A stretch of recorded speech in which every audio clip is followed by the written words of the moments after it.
Hey guys, it's Travis with Gorsuch Performance. Today I would like to give you a couple quick tech tips on installing new brake pads into your race calipers.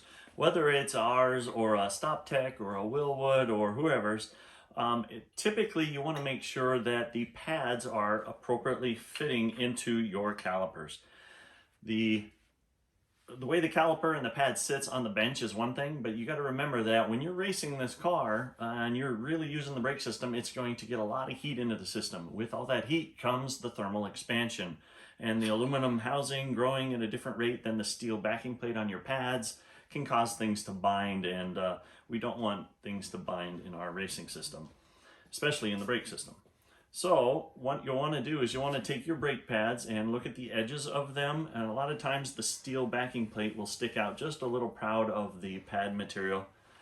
When it goes into the caliper, usually it's I'll say a snug fit. As you can see, there's not much rattle in this one here. But if you take the pad itself and just gently sand or scuff that edge with a file or a grinder, a flapper wheel, keep it nice and parallel to the pad itself, but just clearance that just a little bit, take it down so that when you slide it in, you have just a little bit of movement in there.